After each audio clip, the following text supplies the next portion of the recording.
দেখলে কি আর আল্লাহ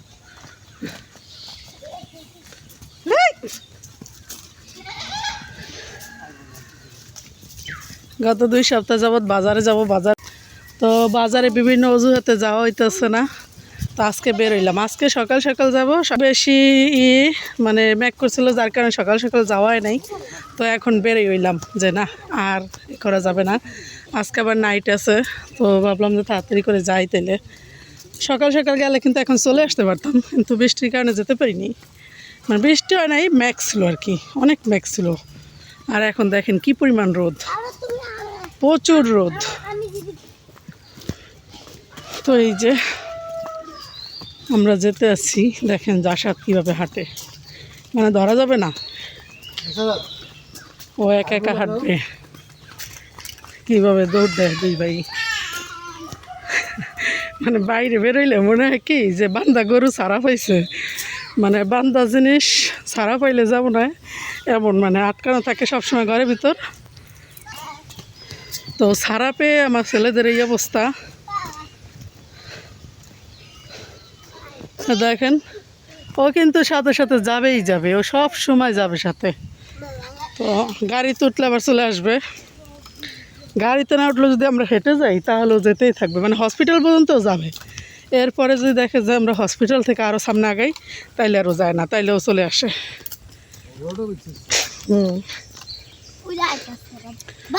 না ও চেনে মানে ও হসপিটাল চেনে ভাবে যে এরা হসপিটাল পর্যন্তই যাবে কারণ যেহেতু আমরা চাকরি করি সবসময় হসপিটাল পর্যন্ত যাই তো ওইটাই ভাবে যে এরা হসপিটাল পর্যন্তই যাবে এর বেশি যাবে না কিন্তু যখন দেখে যে হসপিটালের চাইতেও বেশি দূরে যাই তখন আস্তে আস্তে চলে আসে অবস্থা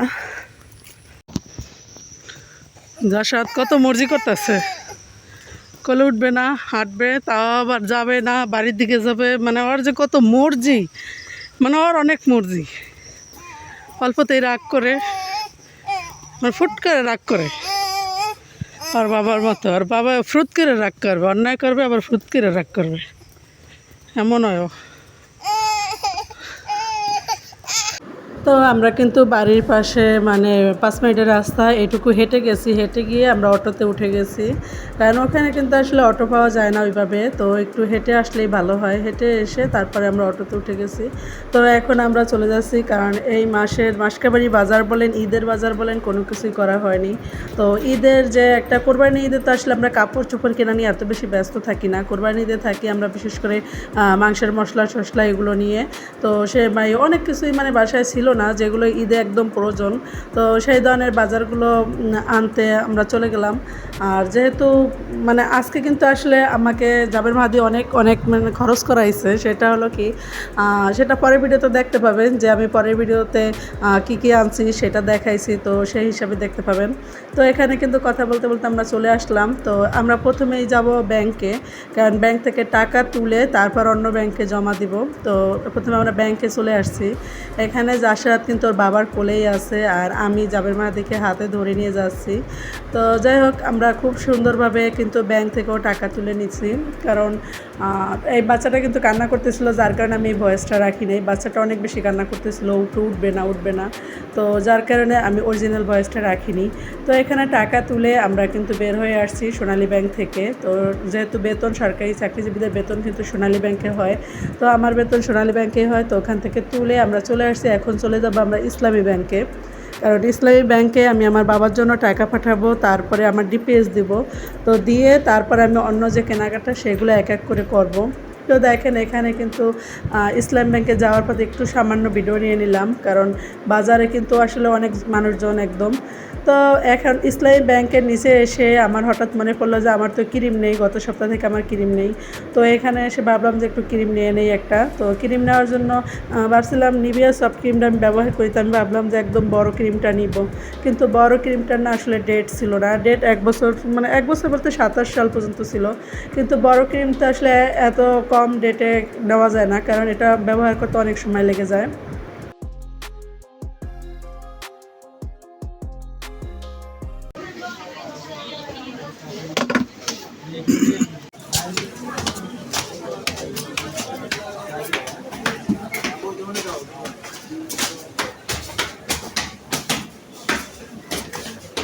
এখন আমরা ইসলামী ব্যাংকে চলে আসছি, ডিপিএস দিব, বাবার জন্য টাকা পাঠাবো। তো সব মিলিয়ে এই যে ইসলামী ব্যাংক। প্যান ঠিক করো, এই ওখানে নিচ্ছ কেন? প্যান ঠিক করো।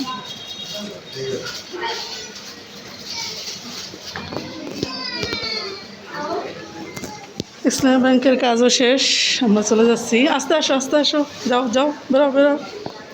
তোমার বাবা কই? আস্তে আস্তে, পড়ে যাবা, পড়ে যাবা, পড়ে যাবা। আস্তে নামো, আস্তে ধরো, মুখে ধরো, ধরো নাও।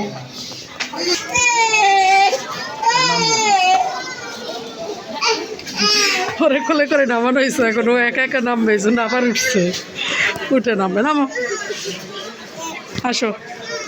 দাও, যাবে এগুলো দাও, আমার কাছে দাও। নাও, যাবেন নাও, দশরথ নাও, আরে নাও, আসো, এবার আসো। কি পাগল, আসো। কি আসো, আসো, নাও, কোলে নাও। দেখেন কি অবস্থা, খেতে বসে গেছি আমরা। বাইরে আসছি আর বাইরে হোটেলে খাবো না, এটা কি করে হয়? বাসায় গিয়ে রান্না করব, এত বড় প্যারা নিতে আর পারলাম না। তো আমরা অর্ডার দিছি চাপিলা মাছ, ভাত আছে, আর এই যে ভর্তা।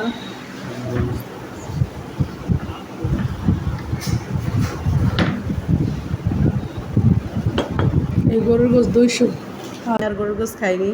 মানে গরুর গোশের অবস্থা দেখেন, এখানে 200 টাকার গরুর গোশ দেখে আমি বলছি এটা খাওয়া লাগবে না, কারণ এটা আমি মানে মাংসটা প্রচুর ঝাল ছিল। আমি যেহেতু যাতায়াতের জন্য নিছি মাংসের আইটেমটা, কিন্তু মাংসটা প্রচুর ঝাল ছিল, আর এটা একদম পরিমাণে কম ছিল, তাও আবার একদম মানে ছিল, শক্ত ছিল। দেখে মনে হচ্ছিল যে এটা খুব শক্ত, আমার ছেলেরা খেতে পারবে না। তো এই জন্য আমি এটাকে আবার ফেরত দিয়ে আমি মুরগির মাংস নিয়েছি, যে মুরগির মাংস একটু হলেও সফট থাকবে। তো এটা কিন্তু সোনালি মুরগির মাংস ছিল, মানে তো সেই মাংসটা দিয়েই কিন্তু আমি জাবেজার সাথে খাওয়াই নিছি এক এক করে। তো আপনাদের ভাইয়া কিন্তু যার হাত দিয়ে খাওয়াইছে, আর জাবের কিন্তু নিজের হাত দিয়ে খেয়ে নিছে। তো দেখেন এখানে কিন্তু মাংসটাও চলে আসলো। তো মাংসটা একটু সামান্য ভিডিও নিয়ে নিচ্ছি আমি, এই যে দেখেন। তো মাংসর সাথে কিন্তু আমার কাছে আসলে এই মাছের তরকারিটা খুব ভালো লাগছে। তো মাছের তরকারিটা কিন্তু আসলেই মজা লাগছে। আমি মাছের তরকারিটি দিয়ে ভাত খাইছি, তো বাচ্চারা 2 ছেলে শুধু এটা দিয়ে খাইছে, আর আপনাদের ভাইয়া আমি ওগুলো দিয়ে খাইছি, ডালও ছিল। তো সব মিলে আমরা খাওয়া দাওয়া করে এখন চলে গেলাম নিচে, কাপড়ের দোকানে চলে গেছি। মানে আমি এমনি হিজাবের জন্য, অফিসে পরার জন্য, হিজাবের জন্য, কাপড়ের জন্য গেছি। তো এদিক দিয়ে জাবের মাদি বলতেছে যে আম্মু 3 পিস নাও, 3 পিস নাও। ওর কথায় মানে 3 পিস নিতে গিয়ে মানে এত অবস্থা, মানে 3-4টা 3 পিস নিয়ে নিছি, যে আমি তো ভাবছি নিবই না, কিন্তু ওর কথায় ও এটা না ওইটা না এরকম করতে করতে আমাকে পুরো দমে একদম করে ফেলছে। পরে আমি কিন্তু 3-4টা 3 পিস নিয়ে নিছি। তো দেখেন জাবের মাদি কিন্তু একদম দোকানে বসে গেছে, শুয়ে পরে ও পারলে দোকানে এরকম। সব কেনাকাটা শেষে আসলে ভিডিও নেওয়া হয়নি বাজারের, যে বাজারে এত ভিডিও নিব, এত হাঁটা লাগছে, এত পরিশ্রম করা পড়ছে যে ভিডিও নিব এতটুকু আর মন চায়নি। এত গরম পড়ছে, মানে প্রচুর রোদ ছিল। তো দেখেন এখন কিন্তু আবহাওয়া মোটামুটি একদম রোদ নেই, মানে মেঘ করতেছে এখন। তো আমি সব কেনাকাটা শেষে অটো রিজার্ভ নিয়ে আমার অ্যাকাউন্টস অফিসে আবার কাজ ছিল, সেখানে আমি ঢুকছি। পরে দেখলাম যে দেরি হবে, তো আপনাদের ভাইয়াকে বললাম যে তাহলে তুমি ওদের নিয়ে চলে যাও, আমি কাজটা সেরে আসি। তো কাজটা এখনও সারতে পারিনি, কবে যে সারতে পারবো জানি না। তো প্রচুর গরমের কারণে আমি আবার একটা ড্রিঙ্কও কিনে খেয়ে নিছি। এত গরম, বাচ্চারাও কিনছে, ওদেরও দিছি। তো যা যা কিনছি সব কিছু থাকবে পরের ভিডিওতে ইনশাআল্লাহ, আশা করি। তো আজকের ভিডিও আর বেশি বড় করব না, বাসায় যাই। খুব খারাপ লাগতেছে। এখন বাজে বেলা 4:45 এরকম মনে হয়, দেখি একটু, 4:33, 45 না 33। তো এখন বাসায় যাচ্ছি। বাসায় গিয়ে ফ্রেশ হয়ে গোসল করে নামাজ পড়ে তারপরে রান্না করতে হবে রাতের জন্য রান্না করে তারপর আবার ডিউটিতে যাব, নাইট ডিউটি আজকে। তো সব মিলাইয়া একদম অবস্থা আমার বেহাল আর কি। এরপরে নাইট ডিউটিতে যাব। যদি আল্লাহ পাক ভাগ্য ভালো করে রাতে রুগী কমায় তাহলে ভালো, আর যদি রুগী হয় তাহলে তো সারা রাত ইমার্জেন্সিতে বসে থাকা লাগবে। তো আর বাড়াবো না ভিডিওটি।